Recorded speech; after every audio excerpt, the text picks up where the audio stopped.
everyone, I am Swati Vishwakarma and you are watching Prevail Classes. So, आज हम part 5 पढ़ेंगे। इससे पहले हमने क्या देखा? हमने देखा हमारे कॉन्स्टिट्यूशन में कितने पार्ट्स हैं? 25 पार्ट्स हैं, जिसमें से part 1, part 2, part 3, part 4 and part 4A हमने डिस्कस कर लिया, है ना। और ये हमारा पार्ट 5 वीडियो है, जिसमें हम कितने से कितने आर्टिकल्स को देखेंगे? आर्टिकल 52 टू आर्टिकल 151 को हम डिस्कस करेंगे, ठीक है। सबसे पहले अगर हम ध्यान दें तो हमारे पार्ट 5 में किसके बारे में दिया गया है? तो आप क्या बताओगे? दी यूनियन यानी कि संघ के बारे में पार्ट 5 में बताया गया है। अब आर्टिकल 52 टू आर्टिकल 151 बहुत लंबा जाएगा, है ना, तो इसलिए हम इसमें मेन प्रेसिडेंट के बारे में इस वीडियो में डिस्कस करेंगे। ओके, प्रेसिडेंट की क्या क्या शक्तियां होती हैं, प्रेसिडेंट के पास क्या क्या पावर होते हैं, उनके काम क्या क्या होते हैं, इन सारी चीजों को हम यहाँ पे डिस्कस करने वाले हैं। चलिए स्टार्ट करते हैं। तो अब मैं यहाँ पे एक बनाती हूँ जिसे पार्ट 5। तो पार्ट 5 में हमने क्या देखा?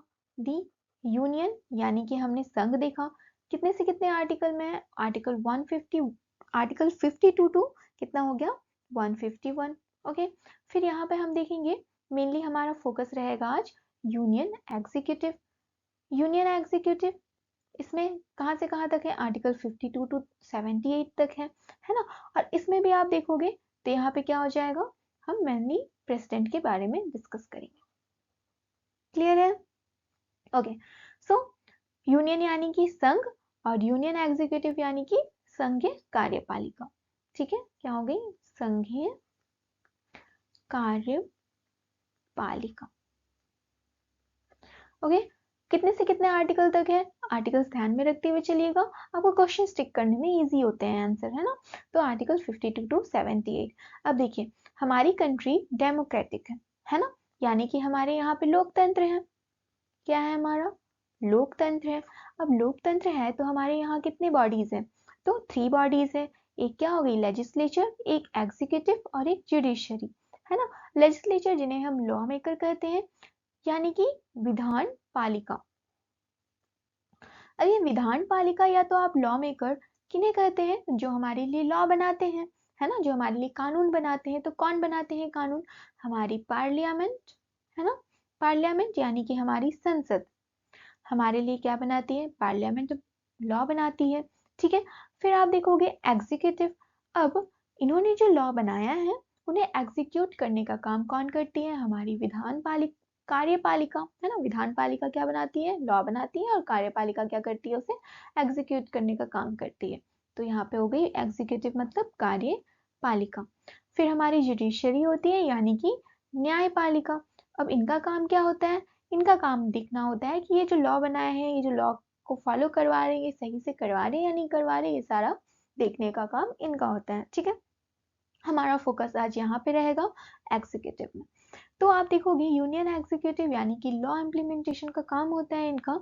तो यहाँ पे आप देखोगे प्रेसिडेंट हो गए, वाइस प्रेसिडेंट हो गए, और prime minister plus council of ministers हो गए, अटॉर्नी जनरल ऑफ इंडिया हो गए। ये सारे किस में आते हैं? यूनियन एग्जीक्यूटिव में आते हैं, ठीक है।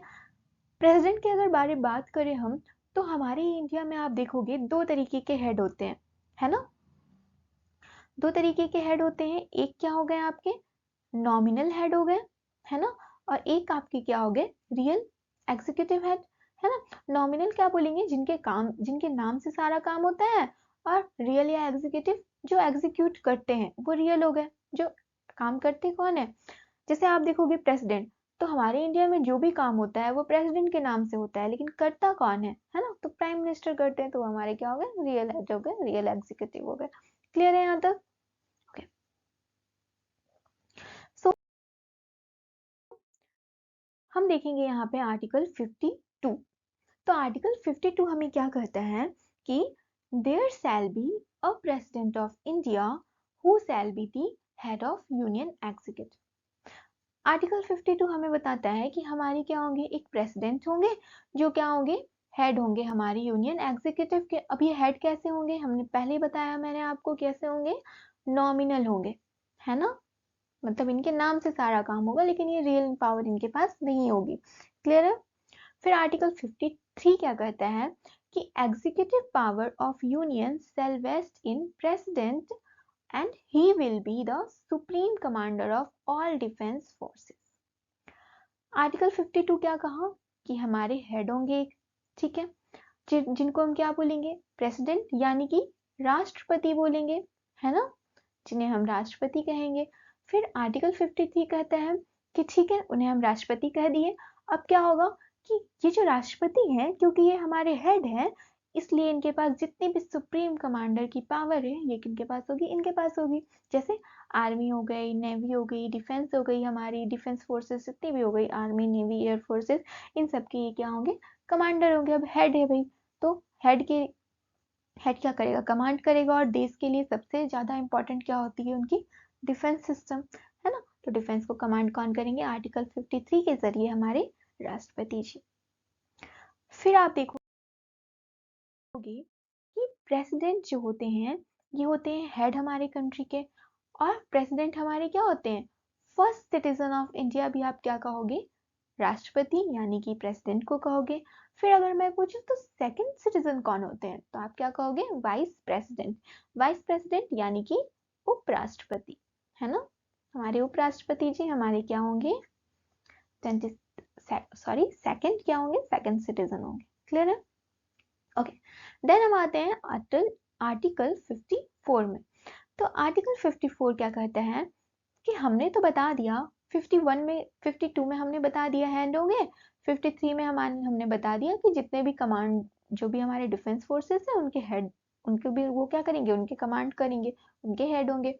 अब आर्टिकल 54 बोलता है कि अब ये तो बता दिए हेड होंगे, अब चलो बता भी दो कि इलेक्टोरल कॉलेज में कौन कौन होंगे, उनको इलेक्ट कौन करेगा। ठीक है, हेड तो होंगे, इलेक्ट अब कौन करेगा उनको।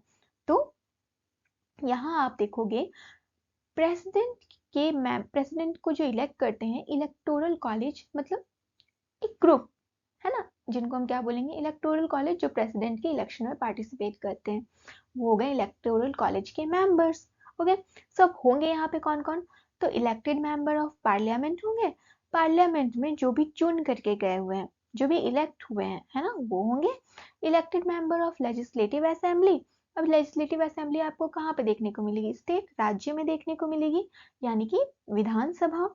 हमारे विधानसभा के जितने भी मेंबर्स होंगे जो इलेक्टेड होंगे, है ना, वो पार्टिसिपेट करेंगे। फिर elected member of legislative assembly में अब यहाँ पे क्या हो जाएंगे, जो हमारी यूनियन टेरिटरीज है, यहाँ पे क्या हो जाएंगे, यूनियन टेरिटरीज के, लाइक क्या हो गए, दिल्ली हो गई, पुदुचेरी हो गई and Jammu and Kashmir.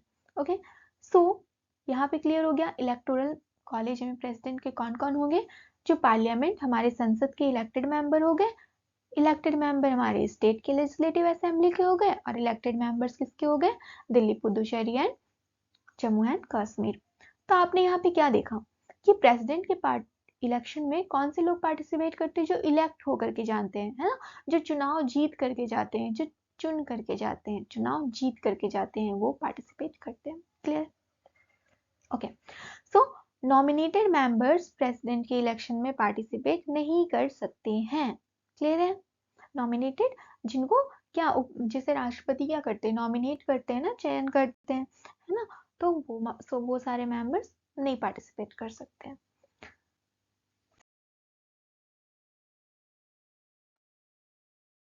Okay, सो हमने देखा कि आर्टिकल 52 में हमने क्या देखा, हमारे हेड होंगे।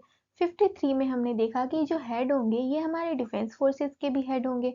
अब 54 में हमने देखा कि इनके लिए एक इलेक्टोरल कॉलेज होंगे जो डिसाइड करेंगे कि हमें प्रेसिडेंट किसे चुनना है। और 55 में हम क्या देखेंगे, manner of election. Manner of election यानी कि हमारे जो प्रेसिडेंट होंगे उनके इलेक्शन में कौन कौन, या तो कैसे हम उनका चुनाव करेंगे, है ना, तो मैनर ऑफ इलेक्शन हम देखेंगे। अब हम देखेंगे यहाँ पे जो प्रेसिडेंट है हमारे, उनका कैसा इलेक्शन होता है, इनडायरेक्ट इलेक्शन होता है। ठीक है, इनडायरेक्ट इलेक्शन अब देखोगे किसका किसका होता है, तो राज्यसभा के मेंबर्स हो गए, प्रेसिडेंट हो गए और वाइस प्रेसिडेंट, इन सब का क्या होता है, इनडायरेक्ट इलेक्शन। अब यहाँ पे आप बात करूं, इनडायरेक्ट इलेक्शन यानी कि हमें दो टाइप के इलेक्शन होते हैं, एक डायरेक्ट और एक इनडायरेक्ट। डायरेक्ट मतलब क्या होता है कि आप जाते हो वोट देने के लिए और आप चुनते हो, आप जिसे इलेक्ट करते हो, जिनको मेजोरिटी ऑफ वोट मिलते हैं वो चुनाव में जीत जाता है। ये हो गया डायरेक्ट, जहाँ पे आप जाकर वोट दे रहे हो, है ना। और इनडायरेक्ट क्या होता है, आप जाकर वोट नहीं देते हो, आप जिनको वोट देकर जिताए हो वो क्या करते हैं, इनको क्या करते हैं, दूसरे मेंबर्स को इलेक्ट करते हैं। तो ये क्या हो गया, इनडायरेक्ट इलेक्शन, है ना। तो इनडायरेक्ट इलेक्शन आपको कहाँ कहाँ देखने को मिलेगा, राज्यसभा के मेंबर्स के लिए, प्रेसिडेंट के लिए और वाइस प्रेसिडेंट के लिए। क्लियर है? ओके। फिर अगर हम बात करें कि अगर आपको प्रेसिडेंट बनना है तो आपको कितना रुपए डिपॉजिट करना पड़ेगा एज अ सिक्योरिटी मनी, है ना। तो आपको 15,000 रुपए की जमा राशि देनी पड़ेगी, आरबीआई में जमा करनी पड़ेगी। बाय चांस अगर आप इलेक्शन से पीछे हट जाते हो तो नुकसान ना हो, है ना।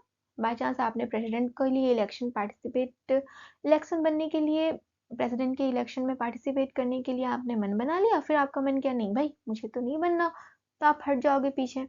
तो एक सिक्योरिटी मनी डिपॉजिट करानी होती है 15,000 रुपीज ऑनली की, कहाँ पे, आरबीआई यानी कि रिजर्व बैंक ऑफ इंडिया में। क्लियर है? फिर आप देखोगे जो प्रेसिडेंट का इलेक्शन होता है, ये सबसे इंपॉर्टेंट एंड मेन चीज है, क्या होता है, proportional representation plus single transferable vote system, secret ballot के थ्रू होता है प्रेसिडेंट का इलेक्शन। ये क्या होता है इसे मैं आपको नेक्स्ट स्लाइड में डिटेल में बताऊंगी। ओके, अब हम आगे देख लेते हैं कि यहाँ पे कितने होते हैं, 50 प्रपोजर्स होते हैं और 50 सेकेंडर्स होते हैं।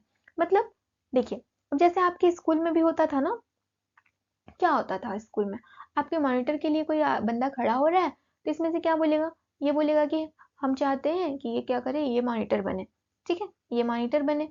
अब ये क्या बोलेगा, ये एक और बंदा आ गया, ये बोलेगा कि हाँ हम इसके बात को सपोर्ट करते हैं कि ये क्या बनना चाहिए, मॉनिटर बनना चाहिए। सेम चीज यहीं पे, सेम चीज यहाँ पे है कि 50 प्रपोजर्स होनी चाहिए, 50 लोग जाएंगे, हम इसको प्रेसिडेंट बनाना चाहते हैं, और 50 लोग सपोर्ट करेंगे कि हाँ ये लोग जो बोल रहे हैं हम इनको सपोर्ट करते हैं, ठीक है। और फिर क्या होगा, कोटा। कोटा क्या होता है, अब कौन जीतेगा वोट, है ना। तो कोटा कैसे डिसाइड होता है कि टोटल वोटर्स जितने हैं, number of candidate plus one, और प्लस वन करते हैं हम यहाँ पे। अब जैसे 50% है तो 50 प्लस, अब मान लीजिए 100 है, ठीक है, तो 100 में आप क्या करोगे, 100 डिवाइडेड बाई 2 करोगे तो 50-50 हो जाएगा ना, एक तो ज्यादा होना चाहिए, तो इसलिए यहाँ पे क्या है, वन हम लोग इंक्लूड किए हैं, ठीक है। जैसे मान लीजिए टोटल 100 वोटर्स हैं, है ना, और आपके 3 कैंडिडेट्स खड़े हुए हैं टोटल, तो 3 प्लस 1 हम कर देंगे, और प्लस 1, तो 3 प्लस 1 4, 4 से कितना बार में जाएगा, 25 बार में, 25 बार में, और फिर प्लस 1 तो 26, और ये 26 में आपके पास वोट आ गया तो आप क्या करोगे, जीत जाओगे, और क्या, ठीक है। या तो आप ऐसे देख लो, या तो आप यहाँ पे ये देख लो, number of vote polled divided by 2 plus 1। Okay, ये तो सिंपल वाला हो गया, 50% प्लस 1। ओके, सो अब आप देखोगे हमने क्या देखा कि एमएलएस भी पार्टिसिपेट करते हैं, एमपीज भी पार्टिसिपेट करते हैं। एमपीज मेंबर ऑफ पार्लियामेंट कहाँ पे होंगे, संसद यूनियन कहाँ पे आपके होंगे, सेंटर में, और एमएलएस कहाँ पे होंगे, आपके स्टेट में, है ना। तो स्टेट किसको रिप्रेजेंट करता है, पीपल को जनरली रिप्रेजेंट करेगा, है ना। तो वैसे यूनियन भी क्या करता है, पीपल को ही रिप्रेजेंट करता है, लेकिन मैंने बोलने का मतलब है कि यहाँ पे पॉपुलेशन के वाइज हम लोग क्या करते हैं, कैटेगराइज करते हैं। कैसे, अब देखिए, मान लीजिए पॉपुलेशन किसी स्टेट का जितना भी है ना, 1000 है मान लेते हैं, तो यहाँ पे टोटल एमएलएस कितने होंगे, विधानसभा के जो मेंबर है ना, तो विधानसभा के मेंबर्स मान लेते हैं हम कितने, 50 है, अच्छा 50 नहीं 5 मान लेते हैं, है ना, तो इंटू डिवाइडेड बाय 1000 क्योंकि हम लोग जनरली पॉपुलेशन वगैरह के लिए 1000 हम लोग बैलेंस करने के लिए लेते हैं, है ना, स्टैंडर्ड यूनिट हम लोग मेजर करते हैं। आई होप यहाँ तक क्लियर है आपको। तो वोट जो एमएलए होंगे, एमएलए का वोट की जो महत्वपूर्णता है, ठीक है, उनकी जो इंपॉर्टेंस है वो क्या होगी, तो टोटल नंबर ऑफ पॉपुलेशन जितने होंगे, जो पॉपुलेशन स्टेट के हैं, डिवाइडेड बाय हम एमएलए को कर देंगे इनटू 1/1000। ठीक तरीके से आप देख रहे हो ना यहाँ पे कि हमने क्या किया, हमारे पॉपुलेशन को रिप्रेजेंट कर रहे, पर एमएलए हमारे क्या कर रहे हैं, हमारी स्टेट पॉपुलेशन को रिप्रेजेंट कर रहे होते हैं। क्लियर है? अब यहाँ पे जितना वोट मिल गया, है ना, अब फिर यहाँ पे एमपीज में जो एमपी होंगे वो कैसे वोट करेंगे, तो एमपी के वोट का वैल्यू क्या होगा, यहाँ पे ये चीज बताया है कि एमएलए के वोट का वैल्यू क्या होगा, एमपी के वोट का वैल्यू क्या होगा। तो जो मेंबर ऑफ पार्लियामेंट है ना, आप यहाँ पे देखोगे कि ऑल लेजिस्लेटिव असेंबली जो स्टेट यहाँ से जो चुन के आए ना, अब जितने लेजिस्लेटिव असेंबली के मेंबर्स हो गए डिवाइडेड बाय जो एमपी, जो मेंबर ऑफ पार्लियामेंट के मेंबर है उनको सिंपली डिवाइड कर दो आप, ठीक है, और जो आएगा वो आपका क्या हो जाएगा, प्रेसिडेंट के लिए वोट हो जाएगा। अब जिसको ज्यादा वोट मिल रहा है वो जीत जाएंगे, है ना। Okay, so proportional representation plus single transferable vote system, ये कहाँ पे होता है, बैलेट पेपर के थ्रू होता है, सीक्रेट बैलेट पेपर, है ना, सीक्रेट बैलेट पेपर के थ्रू होता है। अब यहाँ पे होता क्या है, किसका किसका होता है, हमने देखा प्रेसिडेंट का होता है, वाइस प्रेसिडेंट का होता है और राज्यसभा के मेंबर्स का होता है। A person who vote has power of multiple voters. Single transferable vote system का मतलब ही होता है ना कि आपके पास पावर है कि आप मल्टीपल वोट्स कर सकते हो, लेकिन सिंगल, एक ही बार में। कैसे, यहाँ पे आपके मान लेते हैं ये बंदा हो गया ए, ऐसे करके लिख देते हैं ना, यहाँ पे ये हो गया ए, ये हो गया, अलग अलग रंग से बना दूं क्या, ये हो गया बी, ठीक है, ये हो गया सी, और ये हो गया डी। ये 4 कैंडिडेट आपके खड़े हुए हैं इलेक्शन में, है ना। अब यहाँ पे इतने सारे मैं एमपीज के बारे में बात कर रही हूँ, member of state, I hope आपको क्लियर होगा, ठीक है। अब एमपी में मेंबर ऑफ पार्लियामेंट कैसे वोट करते हैं ये हम बताते हैं। जैसे यहाँ पे क्या है, 1 2 3 4, बहुत सारे लोग हैं, है ना, बहुत सारे लोग हैं। तो सब जितने भी एमएलए हैं उन सबको क्या कर दिया गया, दे दिया गया कि आप किसको, बैलेट पेपर ही है, ठीक है, बैलेट पेपर दे दिया गया, इसमें आपके जो भी मेंबर्स हैं उनके नाम है, चुनाव चिन्ह है, ये सारे चीज लिखे हुए हैं, ऐसे ऐसे करके, है ना। 4 मेंबर है ना हमारे, तो 4 4 के लिखे गए। अब आप यहाँ पे 1 2 3 4 1 2 3 4 ऐसे करके 4 4 करके लिखे हुए हैं, ठीक है, 4 4, एक हटा देते हैं, ओके डन। सो अब जो भी मेंबर्स है वो क्या करेंगे, यहाँ पे रेफरेंस नंबर देंगे, जैसे यहाँ पे ए, जैसे यहाँ पे ए लिखा हुआ है, यहाँ पे बी, यहाँ पे सी, यहाँ पे डी, फिर यहाँ पे A B C D, A B C D ऐसे करके लिखा हुआ है, कैरी ऑन, ऐसे ऐसे सब में होगा, ठीक है। तो आप यहाँ पे फर्स्ट प्रेफरेंस देते हो, ये बंदा जो है यहाँ पे ये जो वोट दे रहा है ये ए को फर्स्ट प्रेफरेंस दिया है, ये दिया है, यहाँ पे ये जो सेकंड वाला बंदा है ये भी ए को ही फर्स्ट प्रेफरेंस दिया है, फिर यहाँ पे ये जो थर्ड वाला है ये सी को फर्स्ट प्रेफरेंस दिया है, ये जो फोर्थ वाला है ये डी को फर्स्ट प्रेफरेंस दिया है, वैसे ये बी को फर्स्ट प्रेफरेंस दे दिया है, ये सी को डी को फर्स्ट प्रेफरेंस दे दिया है, ऐसे करके दिया है, ठीक है। इसका सेकंड प्रेफरेंस क्या है, ये चाहता है कि अब मान लीजिए अगर ए नहीं बनता है तो इसका सेकंड प्रेफरेंस है सी, इसका सेकंड प्रेफरेंस है, इस बंदे का सेकंड प्रेफरेंस है डी, इस बंदे का सेकंड प्रेफरेंस है सी, है ना, इस बंदे का सेकंड प्रेफरेंस है ए, है ना। तो इस तरीके से इन्होंने वोट दे दिया। अब यहाँ पे देखा जाएगा कि सबसे ज्यादा वोट किस, सबसे ज्यादा तो बाद में देखेंगे, सबसे कम वोट किसको मिले हैं।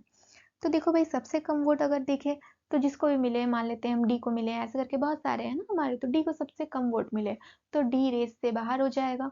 फिर यहाँ पे देखा जाएगा कि अब फर्स्ट में किसको फर्स्ट प्रेफरेंस मिला है, जैसे यहाँ पे मिला है, यहाँ पे मिला है, यहाँ पे मिला है, इसको जैसे ए को फर्स्ट प्रेफरेंस यहाँ यहाँ मिला है ना। तो हम देख रहे हैं ए को सबसे ज्यादा प्रेफरेंस मिला है, फिर वैसे ही काउंट करेंगे, फिर यहाँ पे देखेंगे बी को मिला है, फिर देखते जाएंगे जब तक यहाँ पे ये जो कोटा 50% प्लस हाफ से ज्यादा नहीं हो जाता है ना, तब तक हम देखते रहेंगे कि वोट ट्रांसफर करते जाएंगे। अब मान लीजिए यहाँ पे हमने डी को हटा दिया, तो डी को हम तो देखेंगे कि ये जो डी, मान लेते हैं ये डी का पेपर था, ठीक है, मान ले यहाँ पे हमने देखा कि डी को सबसे कम वोट मिला था तो हमने डी को हटा दिया। फिर हमने देखा कि जो कैंडिडेट, अब डी को तो फर्स्ट प्रेफरेंस कोई ना कोई दिए होंगे ना, तो डी को जो भी फर्स्ट प्रेफरेंस दे दिए हैं, इनमें देखेंगे कि ये लोग सेकंड प्रेफरेंस किसको दिए हैं, ये लोग थर्ड प्रेफरेंस किसको दिए हैं, तो इनका जो वोट है ना ये ट्रांसफर हो जाएगा इनके पास अगर ये ए को फिर सेकंड प्रेफरेंस दिया है तो ए इसके पास यहाँ पे चला जाएगा वोट, फिर यहाँ पे ए को सेकंड प्रेफरेंस मिला है तो इसका वोट यहाँ पे चला जाएगा, और यहाँ पे फिर इनका वोट ऐसे ऐसे करके बढ़ता जाएगा, है ना। और फिर फाइनली जब तक ये कोटा पूरा नहीं होता है ये प्रोसेस कंटिन्यू चलता रहेगा, और जब ये 50+1 हो जाएगा, है ना, तब अगर मान लेते हैं ए को सबसे ज्यादा वोट मिला तो ए क्या हो जाएगा, यहाँ पे जीत जाएगा।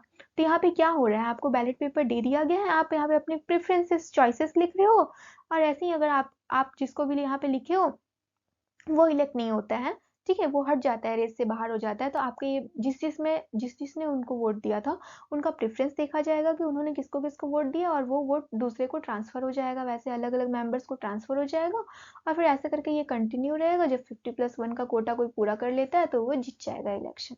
क्लियर है? आई होप ये क्लियर होगा आपको। ठीक है, ओके। अब हम आर्टिकल 56 क्या देखेंगे, टर्म ऑफ प्रेसिडेंट। एक बार रिवाइज करें क्या? ओके, 52 क्या था, हेड होंगे। 53 हेड होंगे, वो डिफेंस के भी हेड होंगे। 54 इलेक्टोरल कॉलेज होगा। 55 मैनर ऑफ इलेक्शन, है ना। 56 क्या हो गया, टर्म ऑफ प्रेसिडेंट। याद हो जा रहा है ना? ठीक है, कार्यकाल, टर्म मतलब कार्यकाल। अब प्रेसिडेंट का कार्यकाल कितना होगा, तो कितना होगा, 5 इयर्स का होगा, है ना। और ये अपना जो रेजिग्नेशन है, ठीक है, रेजिग्नेशन मतलब क्या हो गया कि अपना त्याग पत्र, है ना, अपना त्याग पत्र किसे देंगे, अगर मान लेते हैं इन्हें नहीं करना है, आगे प्रेसिडेंटशिप को होल्ड नहीं करके रखना है, तो ये क्या करेंगे, अपना त्याग पत्र किसको देंगे, वाइस प्रेसिडेंट को देंगे, and vice versa. Vice president क्या करेंगे, प्रेसिडेंट को देते हैं। ठीक है, ओके। नेक्स्ट 57, तो री इलेक्शन ऑफ प्रेसिडेंट। री इलेक्शन ऑफ प्रेसिडेंट मतलब 57 बता रहा है कि प्रेसिडेंट को हम जितने नंबर ऑफ टाइम्स के लिए भी चुन सकते हैं। मतलब ऐसा नहीं है कि कोई एक बार प्रेसिडेंट बन गया, 2 बार प्रेसिडेंट बन गया तो वो दोबारा प्रेसिडेंट नहीं बन सकता है, ऐसा बिल्कुल नहीं है। जितने बार भी कैंडिडेट चाहे तो वो प्रेसिडेंट बन सकते हैं। हाँ, उन्हें क्या करना पड़ेगा, वोट सिक्योर करना पड़ेगा अपने लिए, है ना। अब प्रेसिडेंट कैसे होंगे, तो इनका क्या होना चाहिए, जो कौन कौन बनेंगे, तो जो नेचुरलाइज्ड सिटीजन्स है ना, वो प्रेसिडेंट बन सकते हैं, जो इंडिया की सिटीजनशिप को होल्ड कर चुके हैं, है ना, नेचुरलाइज्ड तौर पर। ठीक है, मैक्सिमम सर्विंग प्रेसिडेंट आप देखोगे तो डॉक्टर राजेंद्र प्रसाद जी है ना, और ये हमारे क्या है, फर्स्ट प्रेसिडेंट ऑफ इंडिया भी है। ओके, फिर serve as vice president 2 times, तो ऐसे प्रेसिडेंट जो वाइस प्रेसिडेंट भी थे और फिर वो प्रेसिडेंट भी बने, और वाइस प्रेसिडेंट एक बार नहीं 2 बार थे, है ना। तो कौन थे वो, डॉक्टर सर्वपल्ली राधाकृष्णन जी। क्लियर है? ओके, 56 क्या देखा, टर्म ऑफ प्रेसिडेंट। 57 क्या देखा, री इलेक्शन। क्लियर है? सो 58 क्वालिफिकेशन। क्वालिफिकेशन, अब आप क्वालिफाइड हो या नहीं हो प्रेसिडेंट बनने के लिए, तो क्या क्या देखेंगे यहाँ पे, सिटीजन होने चाहिए, 35 ईयर्स आपके कंप्लीट होने चाहिए। फिर क्या होगा, आप, ये बहुत ज्यादा इंपॉर्टेंट है, इसे आप क्या करो, आप इसे हाईलाइट करो कि जो भी प्रेसिडेंट बनना चाहता है वो लोकसभा के मेंबर बनने के लिए एलिजिबल होना चाहिए। लोकसभा, क्लियर है, इंपॉर्टेंट है ये। लोकसभा के मेंबर के लिए अगर आप एलिजिबल हो, क्वालिफाइड हो, तो आप प्रेसिडेंट बन सकते हो, नहीं हो तो फिर पहले क्वालिफाइड बन जाओ। ठीक है, फिर should not hold office of profit. अब ये कोई ऑफिस ऑफ प्रॉफिट होल्ड नहीं करना चाहिए। अब यहाँ पे ये नहीं बताया है कि ऑफिस ऑफ प्रॉफिट क्या होना चाहिए, है ना, not defined in constitution. Like आप वाइस प्रेसिडेंट नहीं बन सकते, आप अगर वाइस प्रेसिडेंट के पद पर हो, प्रेसिडेंट के पद पर हो, वाइस प्रेसिडेंट के पद पर हो, प्राइम मिनिस्टर के पद पर हो, तो आप प्रेसिडेंट नहीं बन सकते हो, क्वालिफाइड नहीं हो, आपको पहले उसको त्याग पत्र देना पड़ेगा, फिर आप प्रेसिडेंट के लिए पार्टिसिपेट करोगे, मतलब प्रेसिडेंट के लिए फिर आप चुने जाओगे, है ना। ओके, अब हम देखेंगे 59। 59 में हमने क्या देखा हुआ, क्या देखेंगे, condition of office of president. ठीक है, तो president shall not be member of house of parliament and state legislature. अभी जस्ट पिछले स्लाइड में मैं आपको बताई, है ना। अगर कोई मेंबर क्या है ऐसा कोई प्रॉफिट होल्ड किया हुआ है, तो वो क्या करेंगे, पहले वो उसको डीम्ड कर देंगे, वैकेट कर देंगे, खाली कर देंगे, है ना, छोड़ देंगे मतलब उस पदवी को, और फिर वो जाकर के वाइट प्रेसिडेंट के लिए, सॉरी प्रेसिडेंट के लिए वो क्या करेंगे, इलेक्शन के लिए पार्टिसिपेट करेंगे। क्लियर है? फिर emoluments allowances shall not be diminished during his term। जो प्रेसिडेंट को वेतन मिलता है ना, उनको जो अलाउंसेस मिलते हैं उनके टर्म के दौरान कम नहीं किया जाएगा, है ना, इसमें बताया गया। Okay, then article 60। अब आर्टिकल 60 क्या को बताता है, ओथ ऑफ प्रेसिडेंट, है ना, शपथ। शपथ के बारे में बताता है आर्टिकल 60। अब देखिए प्रेसिडेंट को शपथ कौन दिलाते हैं? तो हमारे चीफ जस्टिस ऑफ इंडिया यानी कि CJI, chief justice of India, Bharat की महान न्यायवादी, इन्हें ऐसा करके कुछ कहते हैं ना, chief justice of India. Okay, अगर मान लीजिए chief justice of India present नहीं है तो यहाँ पे क्या होंगे, जो सीनियर मोस्ट जज होंगे, ठीक है, सुप्रीम कोर्ट के, यहाँ पे मेंशन कीजिएगा, सुप्रीम कोर्ट के जो सीनियर मोस्ट जज होंगे वो क्या करेंगे, प्रेसिडेंट को ओथ दिलाएंगे।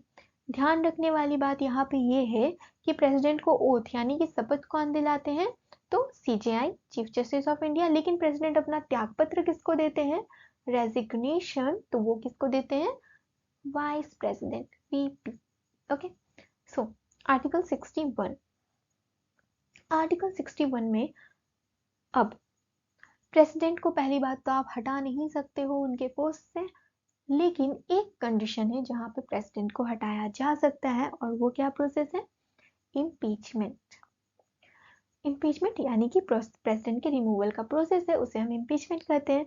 अब यहाँ पे क्या है, all MPs elected and nominated, जितने भी MPs है, मेंबर ऑफ पार्लियामेंट, वो इलेक्शन जो प्रेसिडेंट है उनके इम्पीचमेंट में, यानी कि अच्छा यहाँ पे मैं रिमूवल लिख दूँ ना, रिमूवल में, या तो फिर आप प्रेसिडेंट को कैसे इम्पीच कर सकते हो, हटा कैसे सकते हो, है ना, हटा कैसे सकते हो, यहाँ पे मैं लिख दूँ, तो उनको करते हैं। अब देखिए यहाँ पे भी नोट करने के लिए क्या है कि जो इलेक्टेड मेंबर होते हैं वो ही प्रेसिडेंट को इलेक्ट कर सकते हैं, लेकिन हटाते टाइम पे तो सब आएंगे। लेकिन सब कौन, ऑल MPs, जो भी मेंबर ऑफ पार्लियामेंट के इलेक्टेड और नॉमिनेटेड मेंबर है वो सारे क्या करेंगे, इलेक्शन को हटाने के लिए आ जाएंगे, इम्पीच करने के लिए, है ना। अब प्रेसिडेंट को ऐसे नहीं हटा सकते हो आप, क्या करना होगा आपको, 14 डेज प्रायर नोटिस देना पड़ेगा प्रेसिडेंट को कि भाई हम ऐसा कुछ रिजोल्यूशन पास करना चाह रहे हैं, ऐसा कुछ रिजोल्यूशन ला रहे हैं, है ना। तो कहाँ पे ये पास होगा, फिर ये हाईलाइट करने वाली पॉइंट है। मैं ये हाईलाइट क्यों कर रही हूँ, क्योंकि आपको यहाँ पे डिफरेंसेस देखने को मिलेगा प्रेसिडेंट एंड वाइस प्रेसिडेंट में, है ना, कुछ कुछ डिफरेंस देखने को मिलेगा। इसके जस्ट बाद हम वाइस प्रेसिडेंट पढ़ेंगे नेक्स्ट वीडियो में, तो ये सब आप थोड़ा सा ध्यान रखिएगा, ठीक है। तो 14 डेज का प्रायर नोटिस होता है, और कहाँ पे ला सकते हैं ये, या तो राज्यसभा या लोकसभा, दोनों जगह पे, ठीक है। ओके, नेक्स्ट आप देखोगे यहाँ पे कितने होने चाहिए साइंड बाय, अब जो रिजोल्यूशन आप ला रहे हो, है ना, पत्र जो लिख रहे हो, इसमें तुम क्या होगा कि not less than 1/4 of total member of house, जो टोटल मेंबर ऑफ हाउस है उनके 1/4 होने ही चाहिए एटलीस्ट, अगर आप रिजोल्यूशन पास करना चाह रहे हो प्रेसिडेंट को हटाने का, ठीक है। Okay, then impeachment of president यहाँ पे देखेंगे स्पेशल मेजोरिटी के थ्रू होता है ना। फर्स्ट हाउस में जाएगा, अब कोई भी फर्स्ट हाउस हो सकता है, लोकसभा राज्यसभा दोनों में लाया जा सकता है। अगर यहाँ पे लाया तो नेक्स्ट यहाँ पे जाएगा, यहाँ पे लाया तो नेक्स्ट यहाँ पे जाएगा, ठीक है। 2/3 जो टोटल मेंबरशिप है हाउस की वो होने चाहिए, ठीक है। और सेकंड हाउस में क्या होगा, स्पेशल मेजोरिटी से पास होगा, और प्रेसिडेंट क्या हो जाएंगे, इम्पीच्ड हो जाएंगे, ठीक है। ओके, और ये प्रोसेस कैसा होता है, क्वासी जुडिशियल प्रोसेस होता है।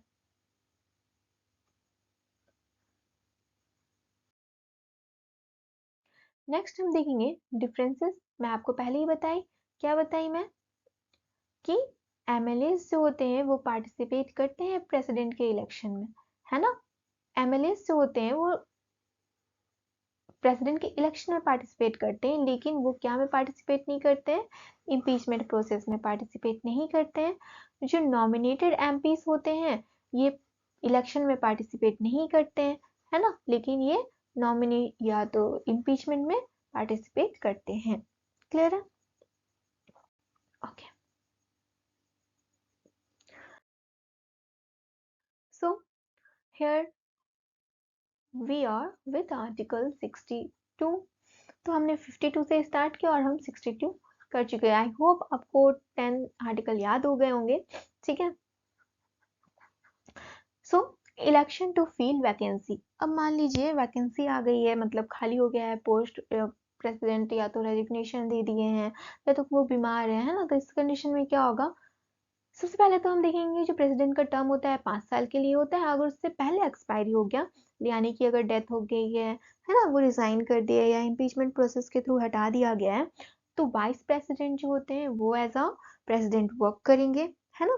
अगर वाइस प्रेसिडेंट नहीं है तो कौन वर्क करेंगे? Chief justice of India. ये भी नहीं है तो जो सीनियर मोस्ट जज होंगे सुप्रीम कोर्ट के, है ना, यहाँ पे क्या होगा? सीनियर मोस्ट जज ऑफ सुप्रीम कोर्ट, ये क्या करेंगे? एक्ट करेंगे प्रेसिडेंट के तौर पर। और ये मैक्सिमम पीरियड कितने का होगा? 6 मंथ का होगा। और 6 मंथ के अंदर आपको री इलेक्शन करवाना पड़ेगा। ओके। अगर प्रेसिडेंट क्या कर रहे हैं, यहाँ वाइस प्रेसिडेंट की तरह एक्ट कर रहे हैं ना, तो वो क्या करेंगे? राज्यसभा के चेयरमैन की तरह काम नहीं करेंगे यहाँ पे।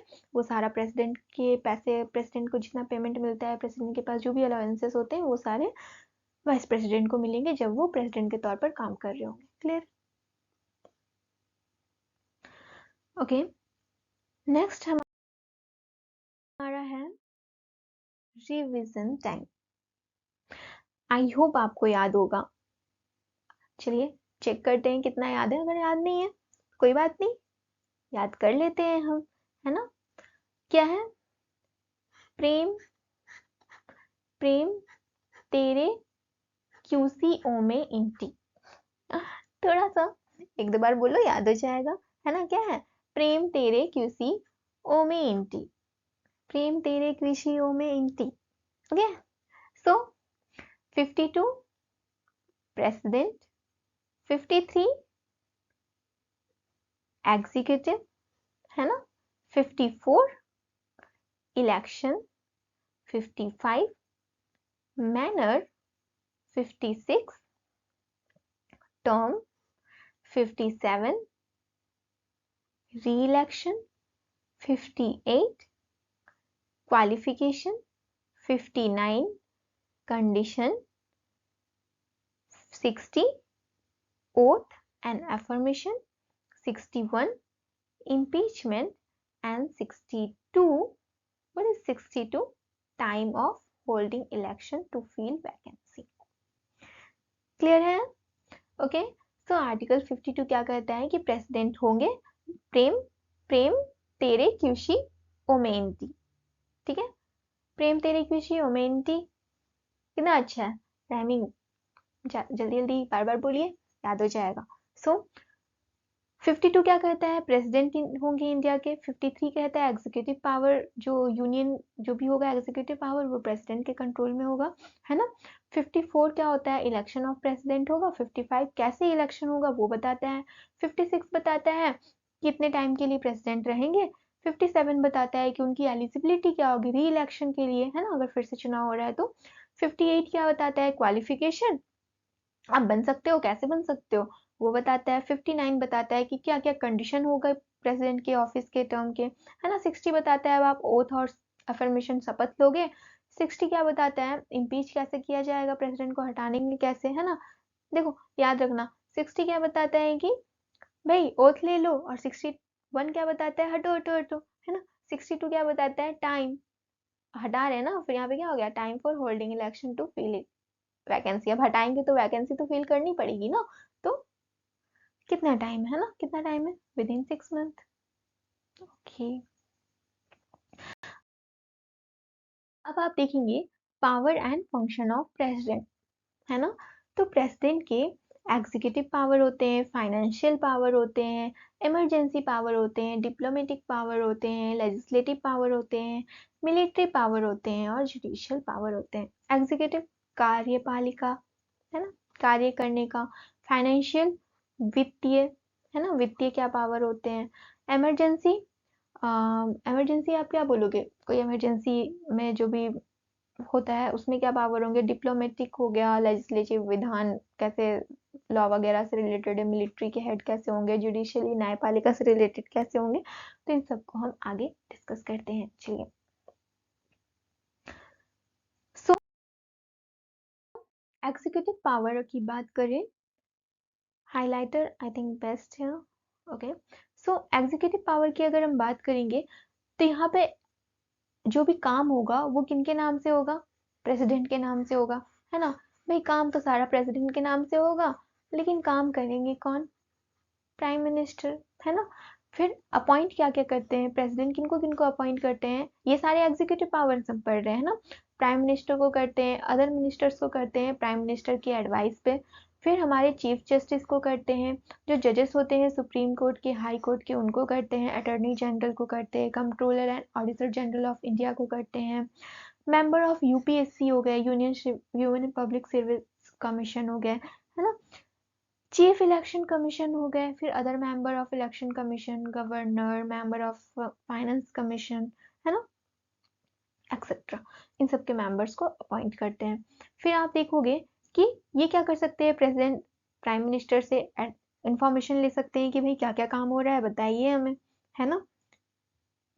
फिर क्या होगा, अपॉइंट कर सकते हैं commission, like SC, STs, OBC, देख रहे हैं अगर इन लोग के अपलिफ्टमेंट के लिए कुछ क्या करना है, कुछ काम करना चाहिए, तो इनके लिए कमीशन बना सकते हैं ना, कमीशन को अपॉइंट कर सकते हैं। अपॉइंट इंटर स्टेट काउंसिल्स, ये क्या कर सकते हैं इंटर स्टेट काउंसिल्स। अब मान लेते हैं जो भी डिस्प्यूट चल रहा है इंटर स्टेट काउंसिल या स्टेट और यूनियन के बीच में, कुछ भी सारे रिलेटेड को इश्यूज को डिस्कस करने के लिए ये एक काउंसिल बना सकते हैं, है ना।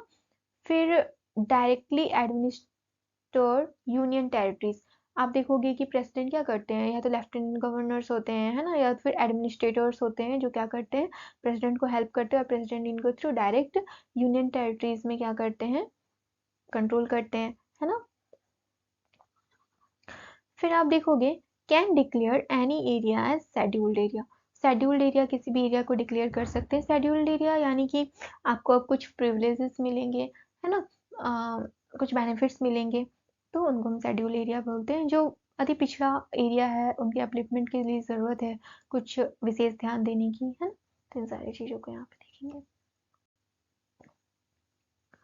ओके,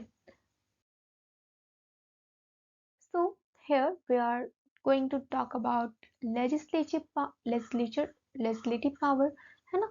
तो प्रेसिडेंट की लेजिस्लेटिव पावर के बारे में हम देखेंगे। तो प्रेसिडेंट क्या कर सकते हैं,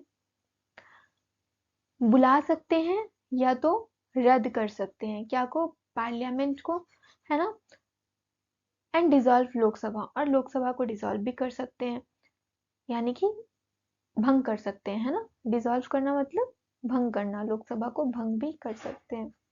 फिर आप देखेंगे कि ये जॉइंट सिटिंग को बुला सकते हैं, अगर मान लीजिए किसी बिल पे डिस्प्यूट चल रहा है, लोकसभा राज्यसभा दोनों अपना एसेंट नहीं दे रहे हैं, तो यहाँ पे वो जॉइंट सिटिंग बुलाएंगे और बोलेंगे भाई देख लो, बात कर लो, है ना। फिर ये क्या करेंगे, address the parliament at commencement of first session. अब जो फर्स्ट सेशन होता है ना साल का, ठीक है, तो वहाँ पे प्रेसिडेंट क्या करेंगे, एड्रेस करेंगे, या तो फिर जो इलेक्शन के बाद जो फर्स्ट सेशन होता है ना, नई नई आपकी जो काउंसिल ऑफ मिनिस्टर्स बनती है, पार्लियामेंट नई नई बनती है, तो यहाँ पे जो फर्स्ट जो सेशन होता है उनको ये एड्रेस करते हैं।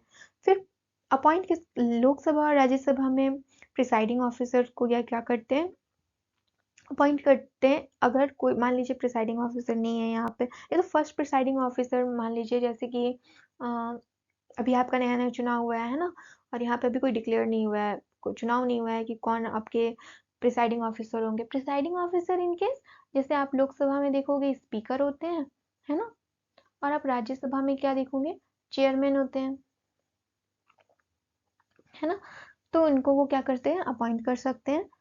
ओके, मैं यहाँ पे बताना चाहूँ कि हिंदी इंग्लिश आप, मैं हिंदी में भी बोल रही हूँ और इंग्लिश में लिखा हुआ है वैसे यहाँ पे, तो आप थोड़ा सा हिंदी हिंदी मीडियम से हैं तो आप थोड़ा ये देख के चलिए कि ऐसा नहीं कि सिर्फ हिंदी हिंदी हिंदी ही में चाहिए, थोड़ा इंग्लिश के वर्ड्स को भी आप अपने वोकेबलरी में शामिल करते हुए चलिए, क्योंकि अ, आप एसएससी या बैंकिंग या जो की भी तैयारी कर रहे हो, तो यहाँ पे आपका ये अब एसएससी में ये कंपलसरी कर दिया गया है, चाहे आप सीजीएल दो या सीएचएसएल दो, जीडी दो, या कोई भी चीज़ की एग्ज़ाम दो, तो आपको इंग्लिश आनी चाहिए, है ना। तो आप इंग्लिश से ऐसे मुंह नहीं फेर सकते हो, आपको थोड़ा बहुत तो आना ही चाहिए, तो आप थोड़ा सा एडजस्ट यहाँ पे कर सकते हो, ये नहीं कि आपको पूरा ही हिंदी चाहिए, है ना। तो थोड़ा सा आप बैलेंस कर सकते हो यहाँ पे। ओके, नेक्स्ट हम देखेंगे कि लेजिस्लेटिव पावर में क्या होगा, प्रेसिडेंट डिसाइड कर सकते हैं, decide the question on disqualification of member of parliament. अगर किसी को लग रहा है कि कोई गलत तरीके से मेंबर या तो चुनाव जीत के आ गया है ना, तो उसको डिस्क्वालीफाई होना चाहिए, तो ये इस पे इसके क्वेश्चन मार्क पर प्रेसिडेंट डिसाइड कर सकते हैं। और प्रेसिडेंट के रिकमेंडेशन पर ही क्या आता है, मनी बिल हो गया, है ना, जो स्टेट रीऑर्गेनाइजेशन रिक्रिएशन बिल हो गया, नए स्टेट को शामिल कर रहे हैं, कोई स्टेट की बाउंड्री घटा रहे हैं, बढ़ा रहे हैं, तो इनसे रिलेटेड जो भी बिल होते हैं, या आप क्या देखोगे, प्रेसिडेंट के प्रायर रिकमेंडेशन, मतलब प्रेसिडेंट का पहले आप रिकमेंडेशन लो, फिर आप पार्लियामेंट में उसको जाओ भेजोगे, है ना। यहाँ तक क्लियर है? ओके।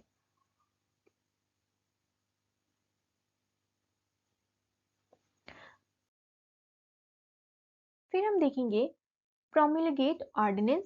प्रेसिडेंट ऑर्डिनेंस ला सकते हैं कब, ऑर्डिनेंस वहां से आता कब है, तो जब मान लीजिए पार्लियामेंट कुछ टाइम के लिए सस्पेंड है, काम नहीं कर रही है ना, तो उस टाइम पे प्रेसिडेंट, अब किसी चीज पे हमें जल्दी से लॉ बनाना है, कोई भी चीज पे आपको डिसीजन लेना है, बहुत जरूरी है, तो वहां पे प्रेसिडेंट ऑर्डिनेंस पास कर सकते हैं, है ना। और जब पार्लियामेंट वर्क नहीं कर रही होती है, ओके, सो यहाँ पे ये जो अब पार्लियामेंट वर्क नहीं कर रही है, तब इन्होंने ऑर्डिनेंस पास किया है ना प्रेसिडेंट। आर्टिकल 123 बहुत इंपॉर्टेंट आर्टिकल है, आप इसे हाईलाइट करेंगे, है ना। आर्टिकल 123 के जरिए प्रेसिडेंट क्या कर सकते हैं, ऑर्डिनेंस पास कर सकते हैं। लेकिन जब पार्लियामेंट अपने वर्किंग कंडीशन में आती है, पार्लियामेंट वर्क करना स्टार्ट करती है, तो विद इन 6 मंथ पार्लियामेंट को जो भी इन्होंने ऑर्डिनेंस जारी किया है उसे क्या करना पड़ेगा, अप्रूव करना पड़ेगा। अप्रूव करना पड़ेगा, कंपलसरी नहीं है, लेकिन अप्रूव अगर पास आगे बिल को कंटिन्यू करना है तो उसे अप्रूव करना पड़ेगा, ठीक है। प्रेसिडेंट जो ये ऑर्डिनेंस जारी किए हैं, ऐसा नहीं है कि वो कंटिन्यू रहेगा, प्रेसिडेंट चाहे तो इसे विड्रॉ भी कर सकते हैं समय के नजाकत को देखकर, है ना, देखते हुए। आगे हम देखेंगे less the report of CAG, UPSC, finance commission etcetera before parliament. तो पार्लियामेंट जो भी रिपोर्ट होती है ना, कैग की, controller and auditor general of India हो गया, या यूपीएससी हो गया, फाइनेंस कमीशन हो गया, एक्सेट्रा, इनकी जो भी रिपोर्ट होती है उनको पार्लियामेंट के सामने लाकर रखते हैं, ठीक है। देखिए, प्रेसिडेंट का पार्डनिंग पावर होता है, क्षमा दान शक्ति जिसे हम कहते हैं, क्या कहते हैं, क्षमा दान शक्ति, है ना। आर्टिकल 72 के तहत क्या करते हैं प्रेसिडेंट, क्षमादान देते हैं। और गवर्नर की बात करें, गवर्नर हमारे स्टेट में होते हैं, तो वो आर्टिकल 161, दोनों इंपॉर्टेंट है इसलिए मैं दोनों को एक जगह पे लिख दी हूँ, ठीक है। अच्छा, नोटिस करने वाली बात यहाँ पे ये है कि governor can not pardon death sentence. अगर किसी को डेथ सेंटेंस मिला है, ठीक है, तो गवर्नर उसको क्षमा नहीं कर सकता है, लेकिन प्रेसिडेंट कर सकते हैं। Governor can not pardon martial, court martial generally किनके लिए होते हैं, जो आर्मी के जो मेंबर्स होते हैं, ना, तो आर्मी किसको सर्व करती है, किसी स्टेट को तो सर्व नहीं करती है ना, आर्मी किसको सर्व करती है, कंट्री को सर्व करती है ना। तो कोर्ट मार्शल आर्मी के लिए होता है, तो यहाँ पे कौन रिस्पॉन्सिबल है उसके लिए, अगर उनको कोई भी क्षमा करना है तो वो प्रेसिडेंट रिस्पॉन्सिबल है, क्लियर। गवर्नर नहीं कर सकते।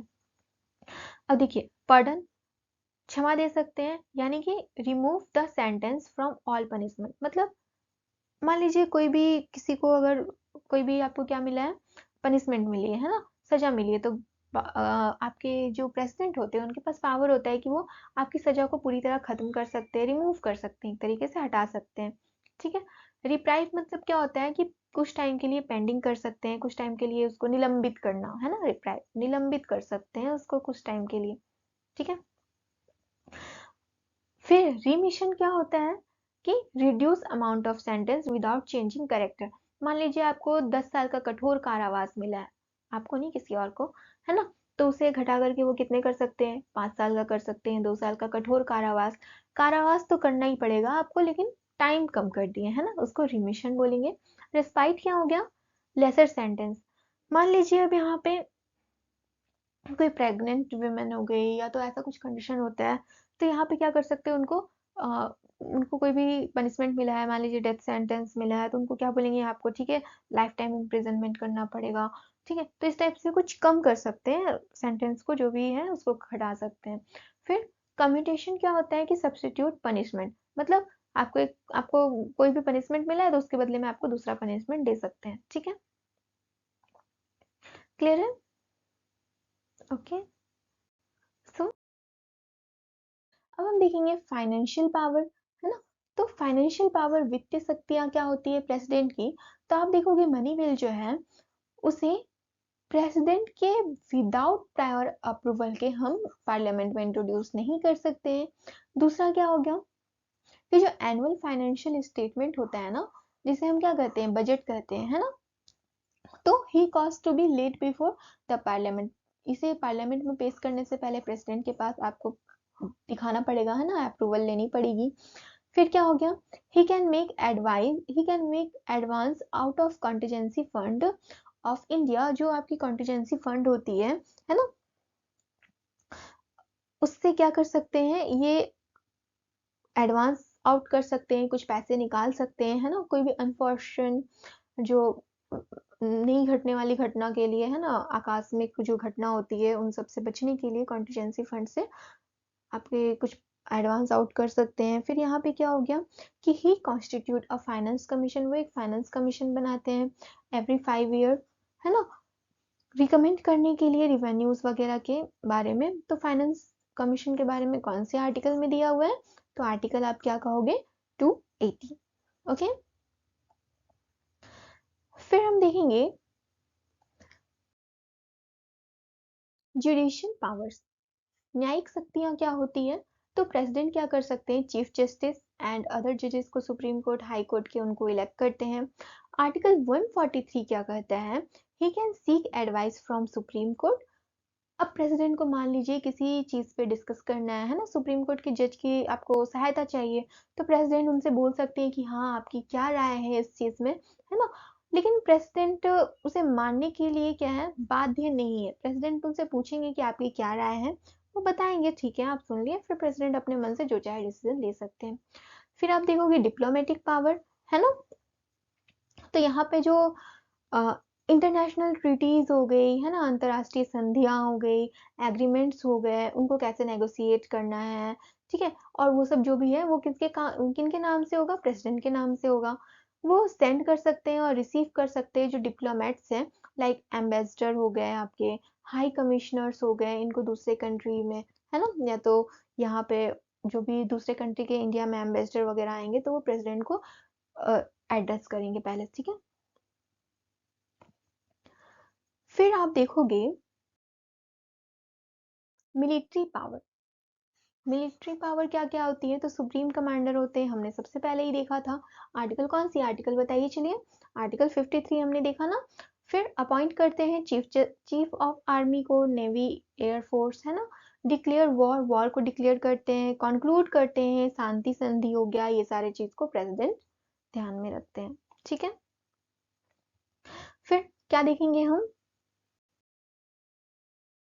इमरजेंसी पावर क्या क्या होते हैं, तो प्रेसिडेंट इमरजेंसी को प्रोक्लेम कर सकते हैं, है ना। इमरजेंसी मतलब क्या हो गई आपकी,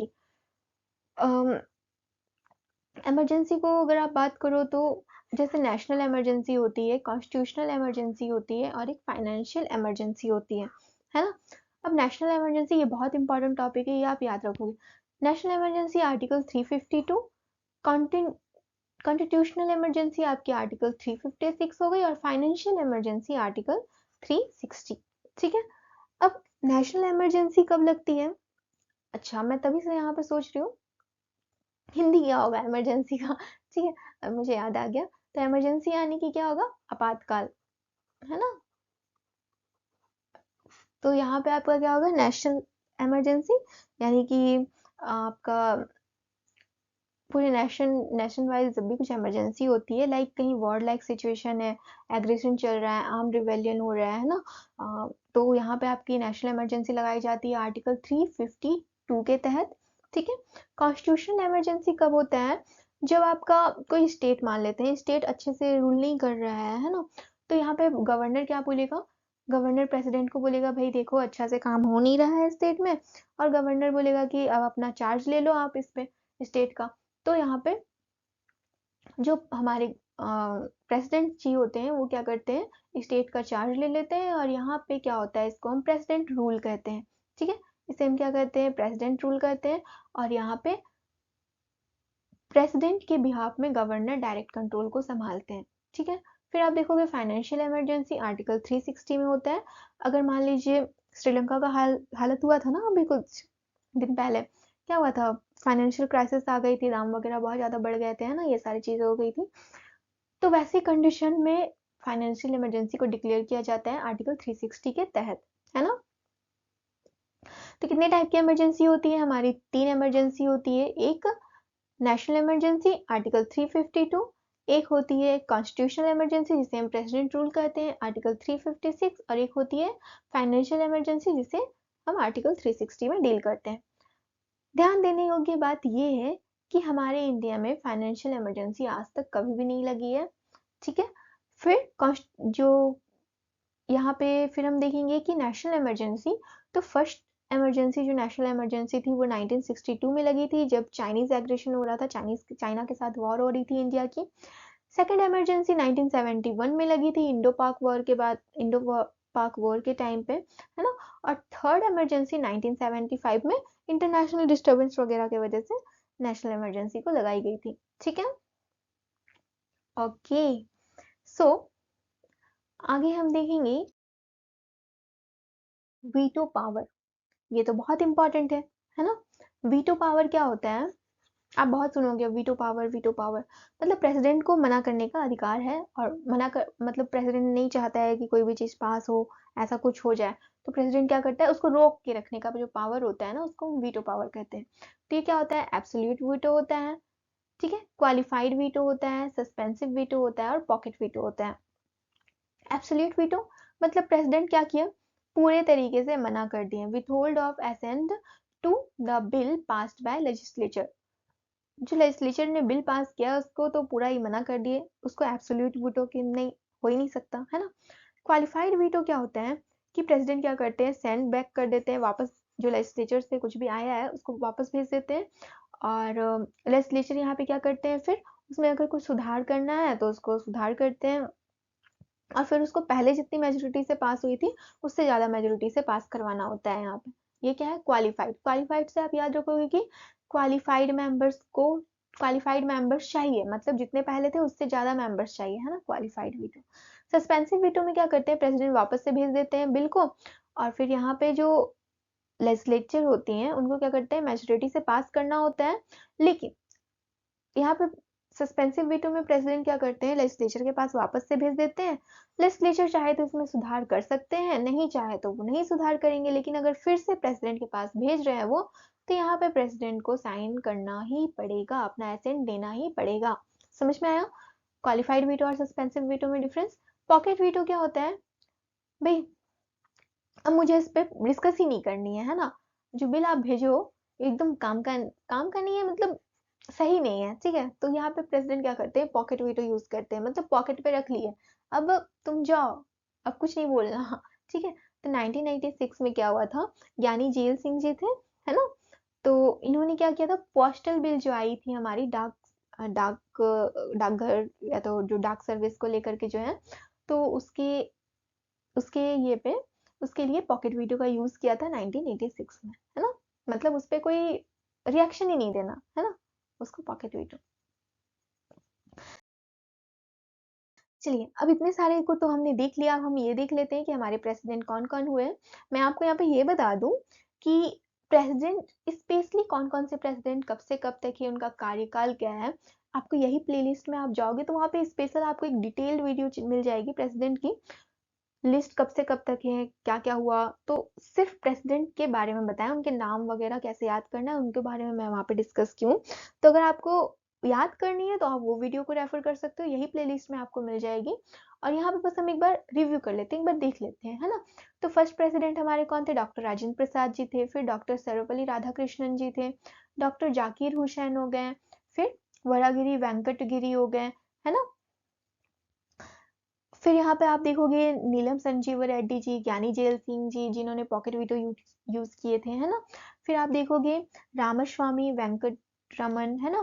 फिर शंकर दयाल शर्मा हो गए, फिर यहाँ पे क्या हो गए आपके, नारायण जी हो गए, है ना। फिर डॉक्टर अब्दुल कलाम आजाद हो गए, प्रतिभा सिंह पाटिल हो गई, है ना, प्रणब मुखर्जी जी हो गए, श्री श्री राम नाथ कोविंद जी हो गए, और अभी हमारी कौन है, द्रौपदी मुर्मू जी, है ना। तो द्रौपदी मुर्मू अगर मैं पूछूं कितने नंबर में है, तो कितने हो गए, 1 2 3 4 5 6 7 8 9 10 11 12 13 14 और ये 15। तो द्रौपदी मुर्मू जी 15 नंबर की हमारी क्या है, प्रेसिडेंट है। क्लियर है। कुछ इंपॉर्टेंट फैक्ट्स हैं जो हम यहाँ पे देख लेते हैं। तो वीवी गिरी जी जो थे वो ओनली प्रेसिडेंट हैं जो इलेक्शन इंडिपेंडेंट कैंडिडेट के तौर पर इलेक्ट किए 1969 पे, है ना। नीलम संजीव रेड्डी जी ये जुलाई 1977 में अनअपोज्ड इलेक्टेड हुए, मतलब इनको अपोज किसी ने नहीं किया, है ना, नीलम संजीव रेड्डी जी। फिर जस्टिस मोहम्मद हिदायतुल्लाह, ठीक है, इन्होंने क्या किया है, only person to function of president 2 times, 2 time इन्होंने क्या किया है, प्रेसिडेंट के तौर पर सर्व किए हैं, है ना। फर्स्ट कब किए थे, 1969 में, chief justice of supreme court, है ना। जब ये 1969 में चीफ जस्टिस है सुप्रीम कोर्ट के, तब इन्होंने एक बार क्या किए थे, प्रेसिडेंट के तौर पर काम किए थे। और फिर दूसरा जब ये 1982 में वाइस प्रेसिडेंट थे, तभी इन्होंने क्या किया था, प्रेसिडेंट के तौर पर काम किए थे। आई होप आपको क्लियर है यहाँ तक। सो यहाँ पे हमारा प्रेसिडेंट का वीडियो होता है समाप्त, ठीक है, कंप्लीट होता है। और आई होप आपको वीडियो अच्छा लगा होगा, समझ में आया होगा कॉन्सेप्ट। और अगर आपको समझ में आया है तो चैनल को लाइक कीजिए सबसे पहले, तो शेयर कीजिए एंड सब्सक्राइब कीजिए, ठीक है, शेयर कीजिए ताकि आपके फ्रेंड्स जो भी है उनको पता चले वीडियो के बारे में, उनको भी नॉलेज मिले। और सब्सक्राइब कीजिए ताकि और भी ऐसे वीडियो नोटिफिकेशन में आपको आराम से मिलती रहे।